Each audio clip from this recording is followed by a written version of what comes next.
A primeira turma do Supremo Tribunal Federal decidiu que o aborto até o terceiro mês de gravidez não é crime. O ministro Luiz Roberto Barroso, ao apresentar o voto, disse que é inconstitucional a criminalização nesse período porque viola os direitos sexuais e reprodutivos da mulher, além da autonomia dela de fazer escolhas. Isso porque o córtex cerebral, que desenvolve sentimento e a racionalidade, ainda não está formado nesse período. É sobre este assunto que nós vamos conversar agora com a assessora jurídica da ONG Temis, Luana Pereira. Seja bem-vinda. Muito obrigada. Bom, a gente fez uma rápida explanação, né, e eu via que tu estavas concordando. É essa a observação mesmo? Porque muita gente discute e o ponto inicial dessa discussão, motivada, né, por N visões de mundo, formas de enxergar o mundo, especialmente ligadas à religião, vão dizer que a vida começa já no primeiro momento, né, em que esperma e óvulo se unem e assim, né, temos o definitivo, então, aquilo que vai se tornar um feto na sequência. É assim que a gente pode interpretar? Vamos para uma primeira visão sobre a tua opinião, a tua forma de ver o mundo. Tá bem, exato. Claro, essa decisão traz a posição do ministro Barroso, mas ela é bastante convergente com muitas coisas que o movimento feminista já vem dizendo, né?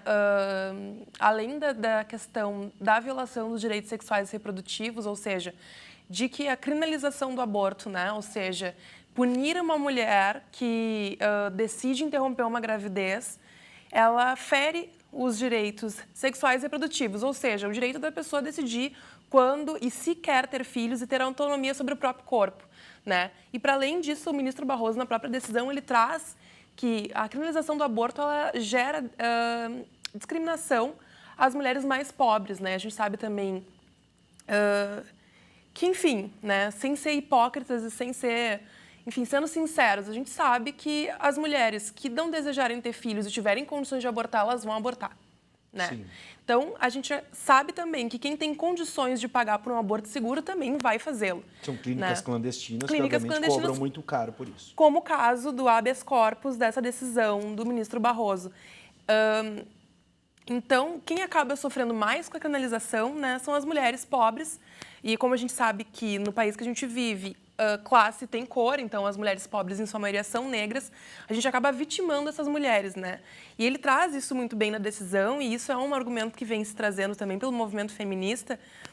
Claro que também a gente não pode esquecer, e isso que não é uma afronta a convicções religiosas, filosóficas, morais de cada pessoa, né? O que a gente entende é que não cabe ao Estado penalizar essa decisão, essa escolha da mulher, e muito menos tratar isso como uma questão de direito penal e não como uma questão de saúde pública, que é o que a gente entende que seria mais adequado. Sim.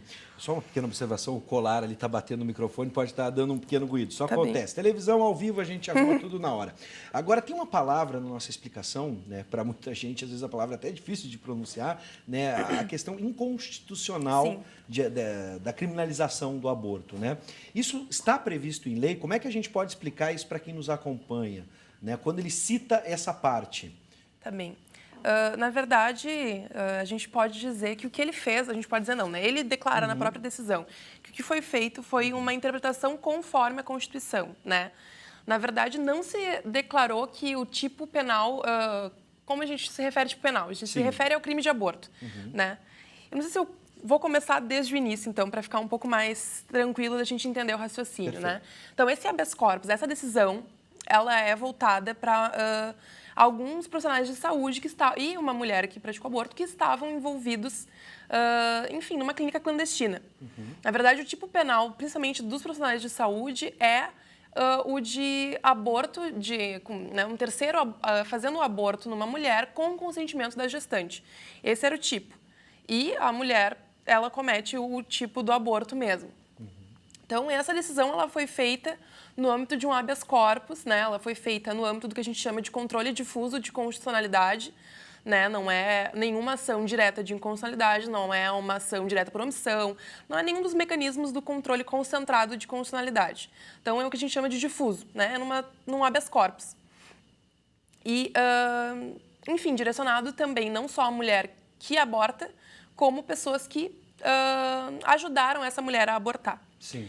Enfim, dado isso, né, essa decisão, quando ele fala de inconstitucionalidade, na verdade, ele diz que até o terceiro mês, tanto em relação aos motivos que tu trouxeste muito bem, né, a questão de que penalizar o aborto significa ir contra a autonomia da mulher, contra os direitos sexuais e reprodutivos, contra a dignidade psíquica e física daquela mulher, ele também considera que ele não é proporcional. Sim. Né? Ele não é o melhor meio para proteger a vida de um feto. Né? Para além das discussões que tu trouxeste também, de o que é considerado já uma criança, né? Se é desde a concepção ou se é a partir do terceiro mês. Para além disso, o que ele traz, né, é que, mesmo que se tenha em mente a proteção do feto, a penalização do aborto não é o meio mais adequado, não é um meio necessário, nem é um meio proporcional. Por quê? Né? E aí ele elenca essas decisões do porquê seria inconstitucional. Né? Ele vai em duas frentes. É inconstitucional porque viola direitos das mulheres e também porque quando tu coloca em contraposição o direito das mulheres e o direito do nascituro, tu, pensando no princípio da proporcionalidade, ele também não é proporcional. Né? Então, ele não é um meio adequado, porque ele não é um meio que realmente tenha dado resultados, né? O que ele traz e o que a gente vê também é que nos países em que foi legalizado o aborto, né, para além de descriminalização, né, ou seja, se acompanhou uma política pública, se encarou isso como uma questão de saúde, os casos de aborto diminuíram.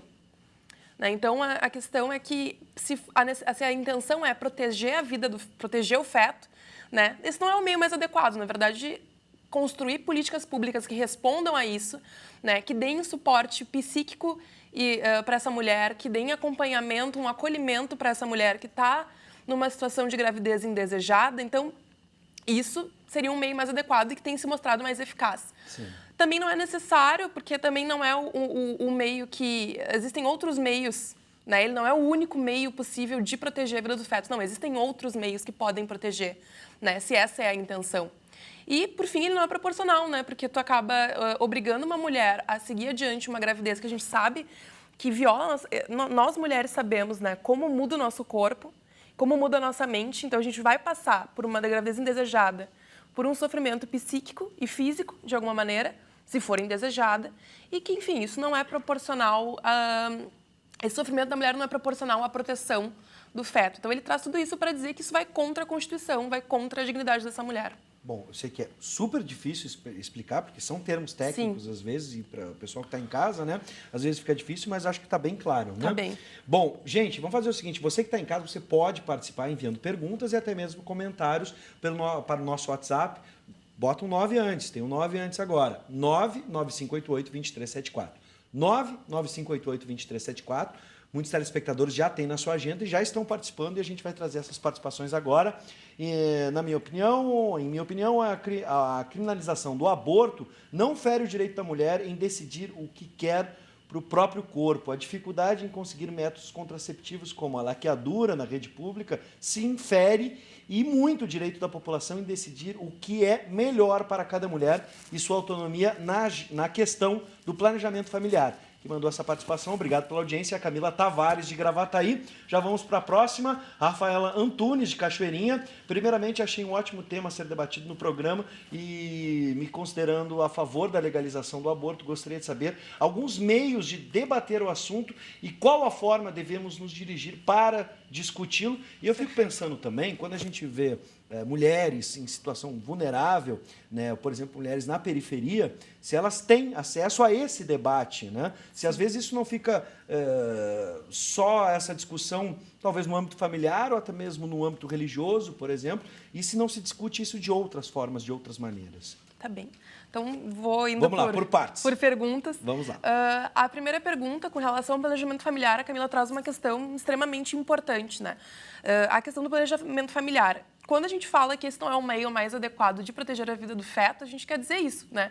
Que um meio mais adequado seria justamente um planejamento familiar, uma política pública sólida de planejamento, de orientação e planejamento familiar. Permitisse o planejamento familiar, né?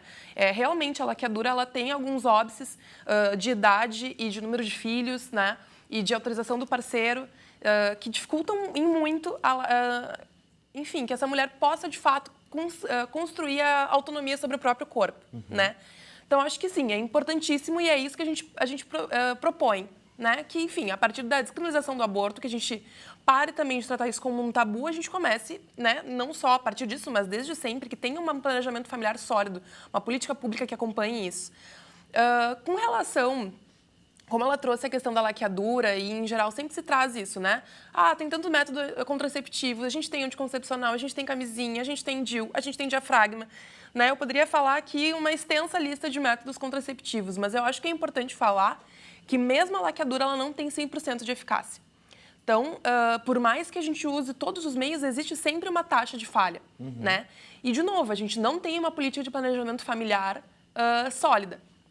A gente ainda tem muita desinformação, a gente ainda tem mulheres que acham que anticoncepcional tu toma só antes da hora da relação sexual. Existem mulheres, assim, e não digo só mulheres vulneráveis, digo mulheres que têm acesso e que não conhecem o seu próprio corpo também, em razão de todo um tabu que se constrói em razão do próprio corpo da mulher. Às vezes a gente não sabe realmente. Então, isso vai se refletir no que justamente a nossa última telespectadora, que me fugiu o nome agora, mas daqui a pouco vão me lembrar, por favor, direção, né? Produção, ajuda.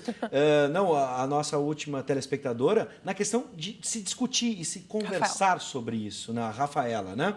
Então, se discutir, se conversar sobre isso. Às vezes a falta de informação é justamente por não se tocar no assunto, né? Não só nos métodos contraceptivos, mas também sobre o aborto em si, sobre o que é discutir o aborto, o que é o aborto.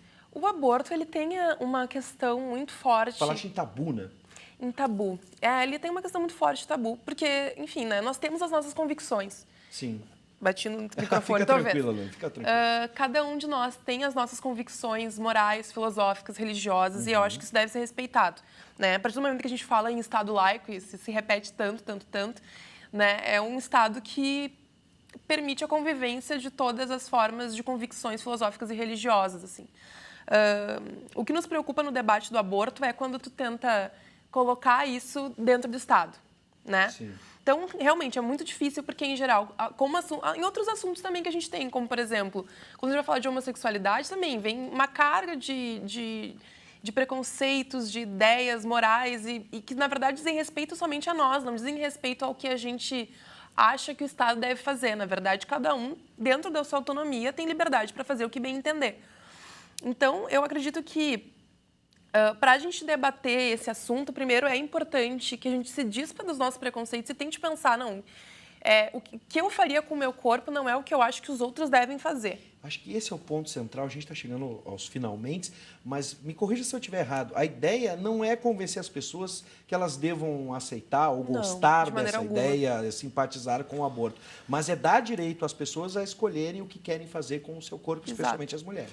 Eu acho importante também falar, né, que fica um estigma muito grande do movimento feminista como se fossem aborteiras, como se defendessem o aborto. Eu espero nunca ter que fazer um aborto, né? Eu acho que é péssimo, porque ainda assim, tem mulheres que realmente não querem ter filhos, mas se a gente tem desejo de ter filhos também é ruim pensar nessa hipótese, não é bom para ninguém, desestabiliza emocionalmente qualquer mulher, né? E não digo que qualquer mulher goste de ter filhos ou que toda mulher sonha, eu acho que é importante fugir desses padrões também que são estereótipos que não encontram respaldo na realidade, mas para além disso, isso gera sofrimento. Então, a ideia não é você é a favor do aborto? Não, você é a favor que uma mulher que enfim, tiver por algum motivo falha no seu mecanismo contraceptivo, precisar fazer um planejamento familiar e não queira ter aquele filho, ela tem direito, você acha que ela tem direito de não ser punida pelo Estado? A gente não está nem falando, porque é importante separar. A gente está falando de descriminalização, a gente não está falando nem de legalização, a gente não está falando nem de políticas públicas para isso, né? O que é um debate muito inicial. Né?